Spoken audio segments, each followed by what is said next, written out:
नमस्कार, बहुत स्वागत है आपका। मैं हूं आपके साथ सुमित शर्मा और बुलेटिन में हम सबसे पहले बात करेंगे बीजेपी के राष्ट्रीय अध्यक्ष जेपी नड्डा के दौरे की। जेपी नड्डा ने बस्तर से चुनावी शंखनाद का आगाज कर दिया है। जगदलपुर पहुंचने पर सबसे पहले उन्होंने मां दंतेश्वरी मंदिर में माता के दर्शन किए, पूजा अर्चना की, फिर बीजेपी कोर कमेटी की बैठक ली। बैठक के बाद लाल बाग मैदान में आयोजित आम सभा को संबोधित किया। सभा को संबोधित करते हुए जेपी नड्डा ने प्रदेश की कांग्रेस सरकार और सीएम भूपेश बघेल पर जमकर निशाना साधा। जेपी नड्डा ने कहा कि सागर साहू की हत्या का सुनकर बहुत दुख हुआ। प्रदेश में जब से कांग्रेस की सरकार आई है तब से नक्सली हमले बढ़ गए हैं। प्रदेश में जब बीजेपी की सरकार थी तब सुख चैन था। कांग्रेस पार्टी पर तंज कसते हुए कहा कि कांग्रेस का नाम ही छलावा है, लटकाना भटकाना ही कांग्रेस की नीति है। आगामी चुनाव में लोगों से बीजेपी को जिताने की अपील की।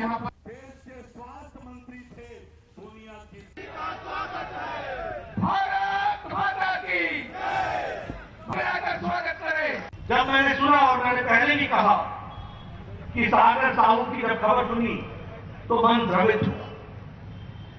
मुझे दुख हुआ जब 6 फरवरी को हमारे मंडल बीजापुर के अध्यक्ष नीलकांत राकेश को जिस तरीके से बर्बरता से उनको अपर अटैक हुआ वह भी निंदनीय भी है और दुख देने वाला भी है।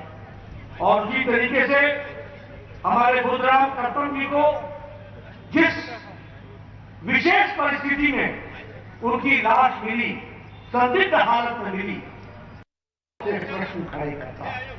लेकिन मैं एक प्रश्न खड़ा करना चाहता हूं, क्या यह सच्चाई नहीं है कि जब से भूपेश बघेल की सरकार आई है नक्सली हमले बढ़े हैं? क्या यह सच्चाई नहीं है? क्या यह सच्चाई नहीं है? बढ़ेगी नहीं बढ़े? बढ़ेगी नहीं बढ़े? यह इनके प्रशासन के बारे में दर्शाता है। मैं डॉक्टर रमन सिंह जी के माध्यम से यह बताना चाहता हूं कि कांग्रेस का दूसरा नाम ही छलावा है। कांग्रेस का एक एक नेता लटकाना, भटकाना, अटकाना, छिटकाना, यह कांग्रेस की रीति नीति है। इसलिए कांग्रेस का कोई नेता ये करे तो अचरज की कोई बात ही नहीं है। ये इसीलिए बने हैं, हम विकास के लिए बने हैं, वो विकास को अवरुद्ध करने के लिए बने। 16 लाख लोगों को प्रधानमंत्री आवास योजना में प्रस्तावना की गई, 16 लाख। लेकिन ये भूपेश बघेल इनको लागू नहीं होने देना चाहता। ये नहीं चाहता कि गरीब कोई अपने झोपड़ी से निकले, उसको पक्का मकान मिले, 2 कमरों का मकान मिले, साथ में रसोई मिले, साथ में शौचालय मिले, साथ में गैस का कनेक्शन मिले, साथ में हर घर जल के तहत पानी का कनेक्शन मिले। भूपेश बघेल जी नहीं चाहते।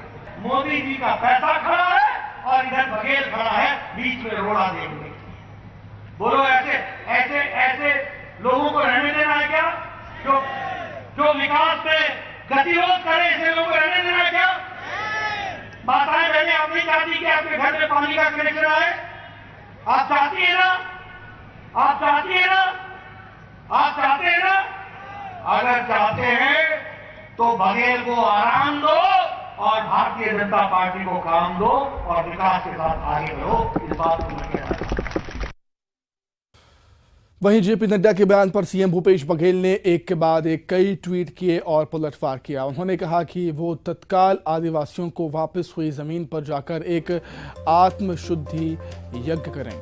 साथ ही संकल्प लें कि नगरनार का प्लांट भी बिकने नहीं देंगे। अपने गृह राज्य हिमाचल प्रदेश में बुरी तरह हारने के बाद बीजेपी राष्ट्रीय अध्यक्ष जेपी नड्डा छत्तीसगढ़ पहली बार आए हैं। मैं उनका स्वागत करता हूं, ये कहना है सीएम भूपेश बघेल का। जेपी नड्डा तत्काल रमन सिंह के साथ जाकर रिहा हुए आदिवासियों से माफी मांगकर पापों का प्रायश्चित करें। मां दंतेश्वरी से माफी मांगें। जेपी नड्डा तेंदुपत्ता संग्राहकों के घर भी जाएं। स्व अर्जित आय और स्वाभिमान से जीवन यापन कर रहे लाभार्थियों से मिलकर 15 साल में उनकी आय ना बढ़ने के प्रयासों के लिए माफी मांगी। पेसा के नियम लागू करने वाला छत्तीसगढ़ देश का छठवां राज्य है। बीजेपी 15 साल में क्यों नहीं कर पाई, ये सवाल भी पूछा सीएम भूपेश बघेल। चुनाव आ रहा है तो आएंगे, बजट समझ आएंगे नहीं। अब चुनाव नजदीक आ रहा है तो सभी आएंगे। उनके दौरे से बस्तर और हम लोग जब जाते थे उत्तर प्रदेश 144 लग जाता था, छत्तीसगढ़ में हम लोग नहीं लगाएंगे। उनके दौरे से भाजपा की स्थिति में बस्तर में कुछ बदलाव आप महसूस करते हैं? अब नड्डा जी की गृह प्रदेश को तो नहीं बचा पाए, यहाँ क्या कर लेंगे? हिमाचल प्रदेश तो बचा नहीं पाए, है ना। उसके मंत्री, केंद्रीय मंत्री जी आंसू रोते थे, लेकिन जनता ने अस्वीकार कर दिया। प्रधानमंत्री तक ने फोन किया, लेकिन उसके जो साथी वो अपना नाम वापस तक नहीं लिए। नड्डा जी अपना घर प्रदेश नहीं संभाल पाए, यहाँ कुछ नहीं कर पाएंगे। बस पूरा बीजेपी का बस्तर है। भारतीय जनता पार्टी के राष्ट्रीय अध्यक्ष जेपी नड्डा जी बस्तर आ रहे हैं, बस्तर में उनका स्वागत है। अगर हिमाचल प्रदेश से जेपी नड्डा जी आते हैं, वहाँ वो अभी विधानसभा चुनाव हुए, अपने राज्य को भी बचा नहीं पाए। हिंदू के नाम से राजनीति करने वाले वहाँ लगभग 90% से ज़्यादा हिंदू धर्म के मानने वाले लोग हैं, मगर वहाँ हिंदू धर्म के अनुयायी भी भारतीय जनता पार्टी को वोट नहीं दिए। धर्म के नाम से, संप्रदाय के नाम से, जाति के नाम से जो धार्मिक ध्रुवीकरण करके राजनीति करने वाले नड्डा जी को बस्तर की जनता पसंद न, छत्तीसगढ़ की जनता पसंद नहीं करेगी। देश के स्वास्थ्य मंत्री थे, दुनिया की सबसे बड़ी स्वास्थ्य योजना। तो जेपी नड्डा ने बस्तर से शंखनाद कर दिया है चुनाव का। और इसी खबर पर अधिक चर्चा करने के लिए सीधे हम रायपुर का रुख कर लेते हैं। हमारे साथ हमारी सहयोगी ममता लांजेवार रायपुर से जुड़ गई हैं लाइव। ममता, चुनावी साल है, छत्तीसगढ़ में विधानसभा चुनाव इस साल होना है। बीजेपी के बड़े नेताओं के आने का सिलसिला लगातार जारी है और जाहिर सी बात है, आरोप प्रत्यारोप का दौर तो चलेगा ही।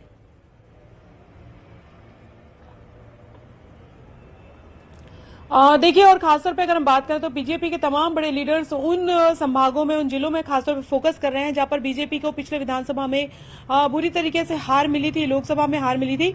अगर हम बात करें तो बस्तर और सरगुजा खासतौर पे अगर उस पर बीजेपी जो है वो ताकत झोंक देना चाहती है, और यही वजह है कि तमाम बड़े लीडर्स जो है वो बीच बीच में ये जरूर है कि उनके दौरे लगातार बस्तर और सरगुजा को लेकर हो रहे हैं। और अभी अगर हम बात करें तो जिस तरह से जेपी नड्डा जो सभा कर रहे थे, जाहिर तौर पर वो एक तरह से कहें कि वो विधानसभा चुनाव की ही तैयारी के तौर पे देखा जा सकता है।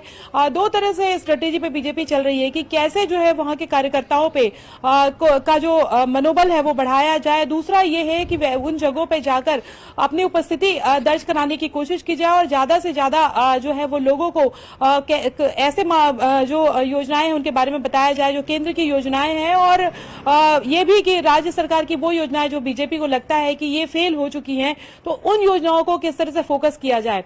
जेपी नड्डा जिस तरीके से जो भी बयानबाजी दे रहे थे और जो उन्होंने भाषण में कहा, उनकी पूरी कोशिश यही थी कि किसी भी तरीके से ये मैसेज चला जाए कि आने वाले विधानसभा चुनाव के लिए जो है वो बीजेपी की पार्टी जो है वो कितनी जरूरी है, और बीजेपी को लेकर जो है वो एक तरीके से कहे कि अभी चूंकि कांग्रेस की सरकार है तो बीजेपी को लेकर मन बने। दूसरी तरफ अगर हम बात करें तो जेपी नड्डा के दौरे को लेकर कांग्रेस के तमाम लीडर्स जो है उन्होंने भी बयानबाजी दी। मुख्यमंत्री भूपेश बघेल ने भी कहा कि उनका स्वागत है, लेकिन उन्होंने ये भी सवाल उठाया कि जब उत्तर प्रदेश में और अलग अलग राज्यों में, जो बीजेपी शासित राज्यों में, जब कांग्रेस के लीडर्स की, कांग्रेस के नेताओं के जब दौरे होते हैं तो धारा 144 लगा दी जाती है। पिछले दिनों जो किसान आंदोलन को लेकर जो गए थे तो वो एक तरह से कहें कि उसको लेकर भी उन्होंने इशारा किया। दूसरी बात अगर हम बात करें तो कांग्रेस के नेताओं का कहना है कि इसका कोई फायदा दिखाई नहीं देने वाला है, और अभी जिस तरह से बयान आया है कि जेपी नड्डा को जो है वो 15 सालों के लिए माफी मांगना चाहिए कि डॉक्टर रमन सिंह के समय में जो चीजें हुई हैं वो अगर हम बात करें तो विकास नहीं हुआ है, बल्कि राज्य जो है वो पिछड़ा हुआ था। तो दोनों तमाम जानकारी के लिए आपका बहुत धन्यवाद। आगे बढ़ते हैं। नारायणपुर में बीजेपी जिला उपाध्यक्ष सागर साहू को श्रद्धांजलि अर्पित की गई। नारायणपुर बीजेपी दफ्तर में बीजेपी के राष्ट्रीय अध्यक्ष जेपी नड्डा, प्रदेश अध्यक्ष अरुण साव, पूर्व सीएम डॉक्टर रमन सिंह पहुंचे हुए थे श्रद्धांजलि अर्पित करने के लिए। और आपको बता दें, कल रात को सागर साहू को नक्सलियों ने गोली मार दी थी। जिले के छोटे डोंगर में घर में टीवी देख रहे सागर साहू को गोली मार दी थी नक्सलियों ने। अस्पताल में इलाज के दौरान उनकी मौत हो गई। उनकी मौत को लेकर सियासत भी लगातार जारी है। बीजेपी ने 1 महीने में 3 नेताओं की हत्या पर चिंता जताई है।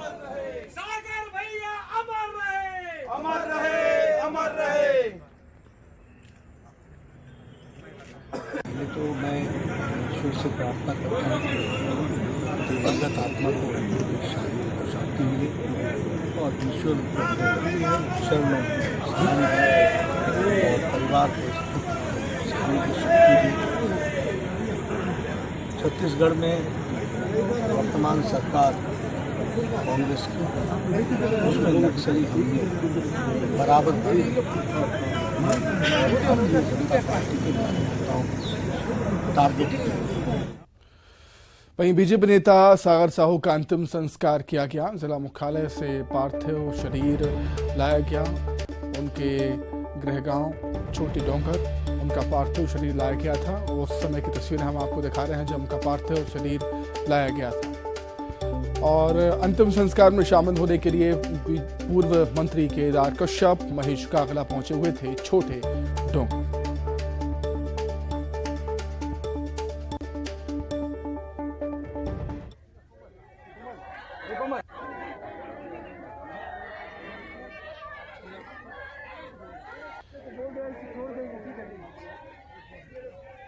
तो बीजेपी नेता सागर साहू के अंतिम संस्कार में शामिल होने के लिए बीजेपी के कई नेता कार्यकर्ता शामिल हुए।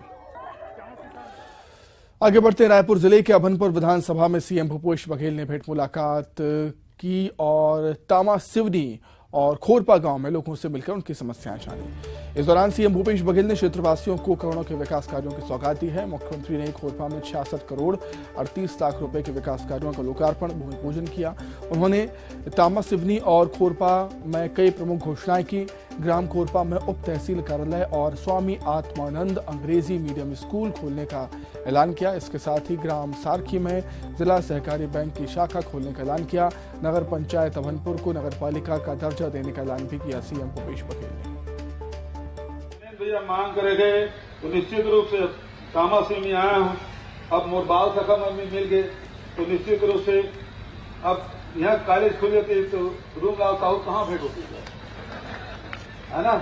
तो सबसे पहले तामा सिंह में एक महाविद्यालय की मैं घोषणा करूंगा।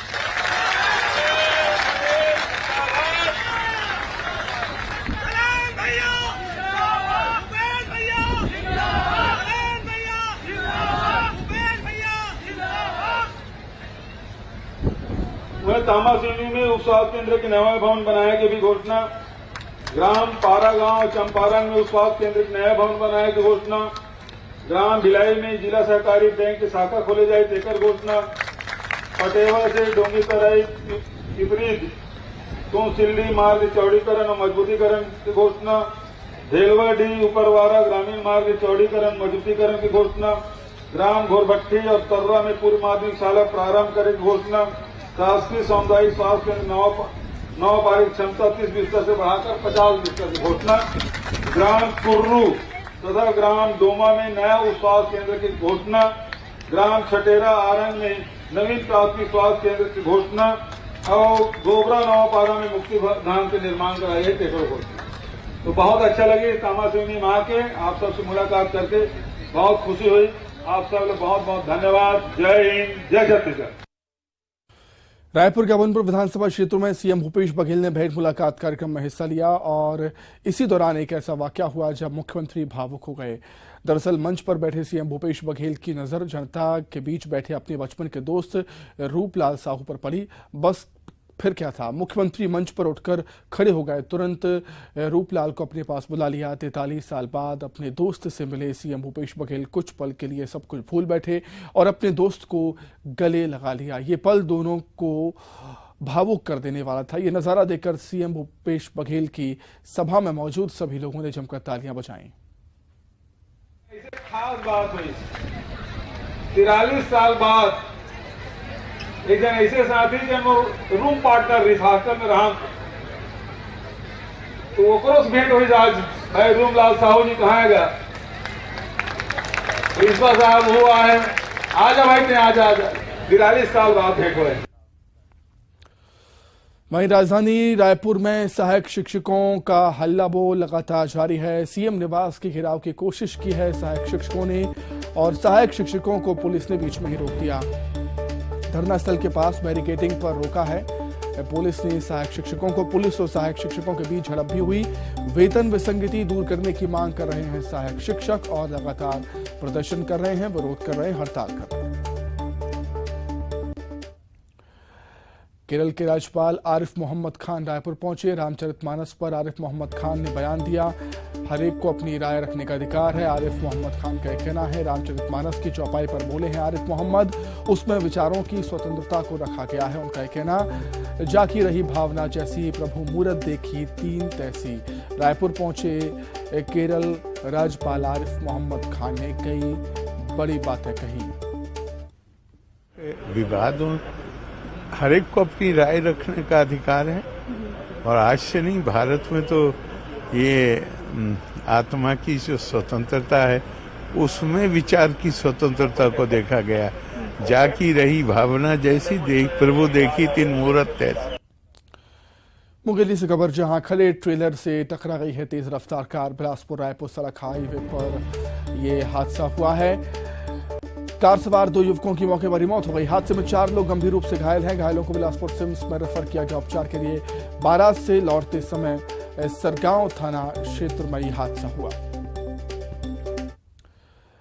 कांकेर के भानु प्रतापपुर में हुए भीषण सड़क हादसे ने सबको झकझोर कर रख दिया था और ऐसा हादसा फिर ना हो, इसके लिए सड़क पर लापरवाही से किसी और घर का चिराग ना बुझे, इसके लिए 4 साल के मासूम बच्चे ने अपने पिता के साथ सड़क पर बैनर पोस्टर लगाए, लोगों को जागरूक किया।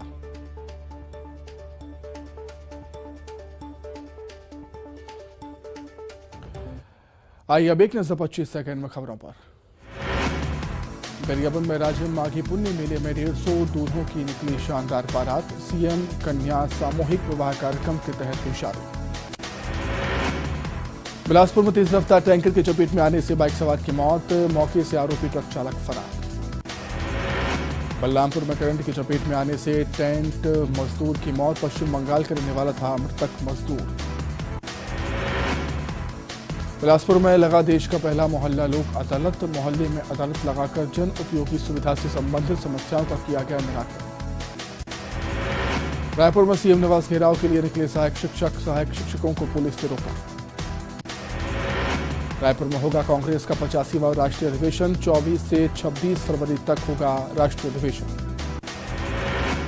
सूरजपुर के गिरता स्थित मां महामाया सहकारी शक्कर कारखाने में सैकड़ों किसान परेशान। 3 दिनों तक गन्ना बिक्री के लिए किसानों को कारखाने के बाहर करना पड़ रहा है इंतजार। धमतरी में नारधा गांव में अतिक्रमण हटाने को लेकर आदिवासी समाज ने पुलिस प्रशासन के खिलाफ खोला मोर्चा। जेपी नड्डा के दौरे पर बोले सीएम भूपेश बघेल, चुनाव के समय सभी दल के नेता करेंगे दौरा। मोहन मरकाम ने जेपी नड्डा के बस्तर दौरे पर कसा तंज, कहा नड्डा हिमाचल में नहीं बचा पाए अपनी सरकार। नारायणपुर में बीजेपी नेता की हत्या पर सियासत गर्म, रमन सिंह ने लगाया मिलीभगत से हत्या का आरोप। पीसीसी अध्यक्ष मोहन मरकाम ने की बीजेपी नेता की हत्या की निंदा, कहा लोकतंत्र में विश्वास रखने वालों को नक्सली करते हैं टारगेट। पूर्व मंत्री ब्रजमोहन अग्रवाल के बयान पर सीएम भूपेश बघेल का पलटवार, कहा ब्रजमोहन अधिकारियों को धमकी देना करें बंद। 15 साल तक मंत्री थे फिर भी नहीं चलती थी उनकी। जांजगीर चांपा में 72 लाख के घोटाले पर बड़ी कार्रवाई, डीईओ दफ्तर का क्लर्क सस्पेंड। रायपुर में सहायक शिक्षकों का हल्ला बोल, नवा रायपुर के तूता में जुटे हजारों शिक्षक, विधानसभा घेराव के लिए निकले थे शिक्षक। कोरबा मेडिकल कॉलेज अस्पताल के नर्सिंग स्टाफ ने खोला मोर्चा, 4 सूत्री मांगों को लेकर विरोध प्रदर्शन। इसी के साथ ही फिलहाल इस बुलेटिन में इतना ही। खबर लगातार जारी है। नमस्कार।